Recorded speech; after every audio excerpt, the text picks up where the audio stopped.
Well, here we are at Wekiwa Springs State Park near Apoca, Florida, which is not that far from Orlando.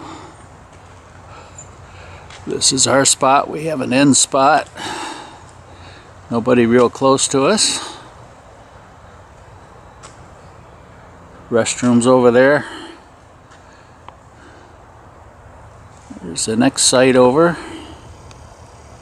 Spacious sites as usual in these Florida state parks.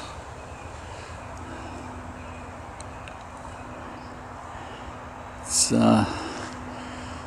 November 28th, so a little after Thanksgiving 2017. Not very busy here early in the week. Like most parks, they probably fill up a little bit more in the towards the weekend, on the weekend. Biking along one of the main roads in the state park, going back to parking area, which is an area for the beginning of some trails. Along here, you see these mounds of sand, and I have no idea what causes these. The campground we're staying at actually is called Sand Hill Campground. There's some more. Actually, you see them all over the place as you bike back here. Some more up there. I'm going to ask one of the rangers and find out what the heck's behind these sand hills. What makes them? There's no hole in them. You know, I don't know. Anyway, I'll find out, and later in this video I will tell you what I find out.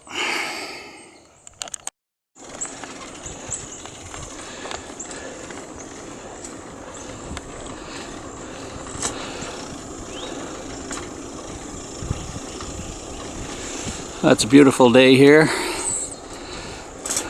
Cools off at night. Actually, I had to turn the heat on in the trailer this morning, take the chill off.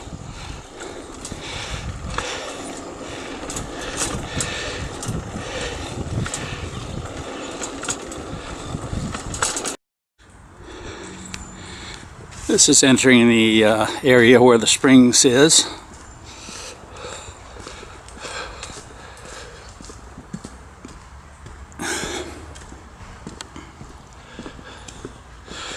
It's getting to be dusk. Thought I'd come down here and try to find a spot to put out my night cam, my game cam. I'm thinking that a lot of wildlife come down to these springs for a drink at night. And I'll try to set my camera up in an inconspicuous place and look for an animal trail.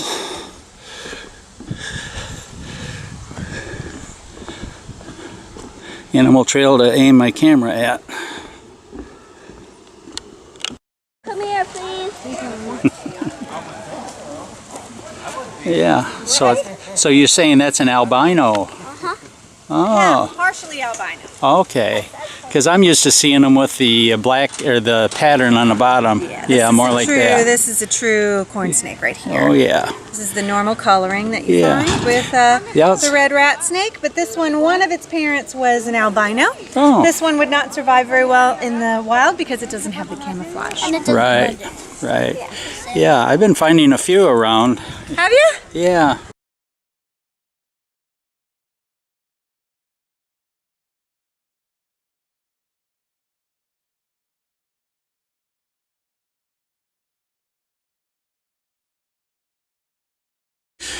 I'm going for a bike ride this morning, Thursday morning.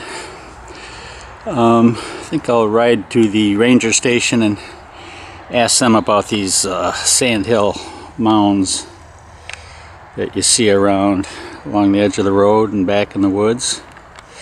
I'm really curious about them, see what they have to say.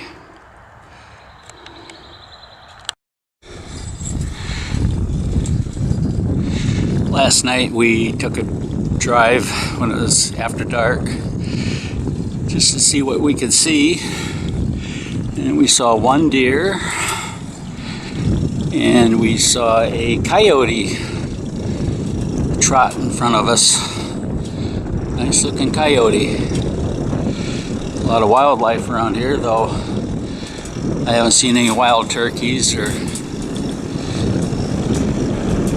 a lot of it, but they say there's bear and a lot of other animals around here.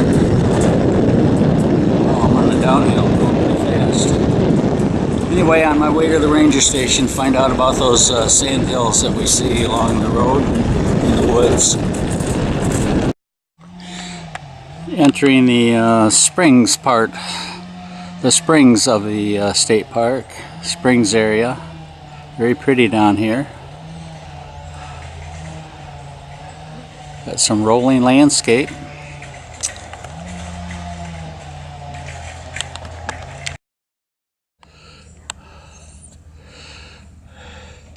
There's a spring head right down there.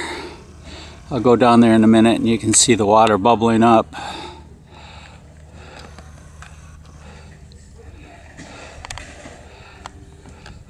Say the water stays at between 69 and 72 degrees year round. A little cold for me, but you see a lot of people swimming in there during the day, later in the day. I don't know what these are called. They remind me of a walking stick or praying mantis type insect. Haven't really seen them this year. I've seen one other. Usually when we come back in the fall, they're all over the place. If you look real carefully, actually there's a male on top.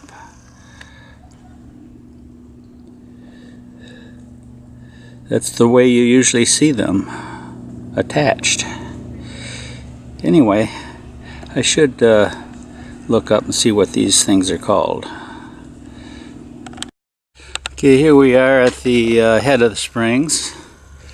You can see the movement in the water. That's spring water bubbling up from underground.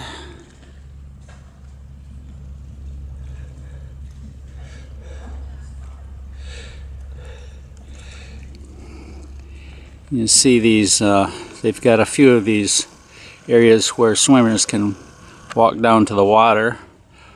Over in this corner they have a little kiddie pool roped off in the shallows over there. We got a swimmer out here. I understand there's some locals here that swim every morning. Maybe they think it's the Fountain of Youth or something.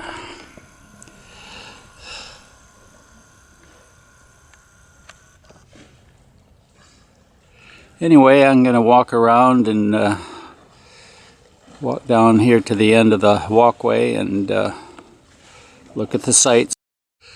Well, down here is the canoe kayak rental. I think they got enough of them, huh?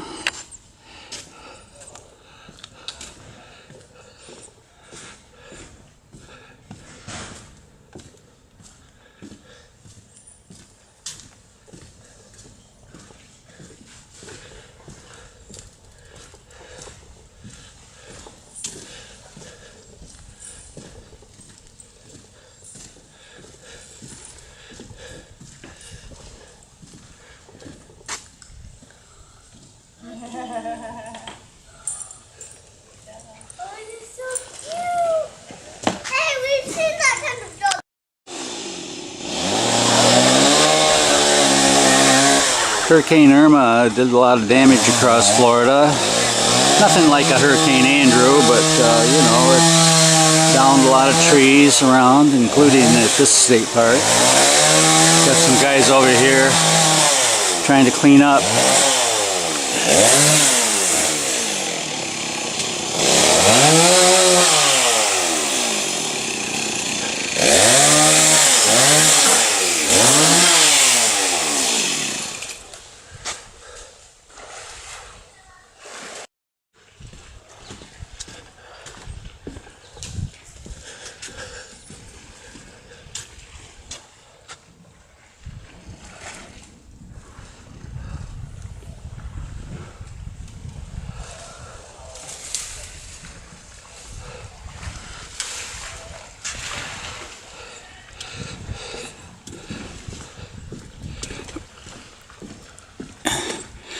have a trail closed actually because of some uprooted trees. It did a number on this this pathway.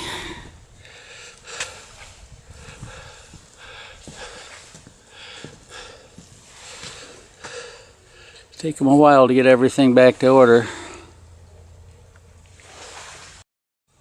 Look at the size of that stump.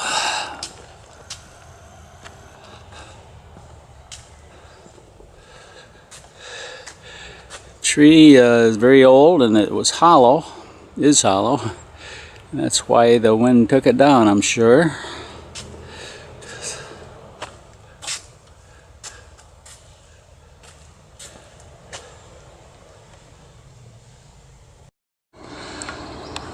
There's a little camper across the way from us here at the campground. Little tiny thing. Guess it's just for sleeping. I don't know what else you could do in there. Anyway, a single woman is staying here for 2 weeks, which is the maximum you can stay at the state park at one time, at least at this one. And then she owns no home. By choice, I guess. So she chooses to go from campground to campground, living in this little trailer or sleeping in it. And when you stop and think about it, no house payment, no house insurance, no cost of home ownership at all. And at a Florida state park, if you're a senior, it's about $12 a night at most of the parks. You figure that out, that's about $360 a month for a 30-day month. Not too bad, but certainly a lifestyle that would take getting used to, I would think.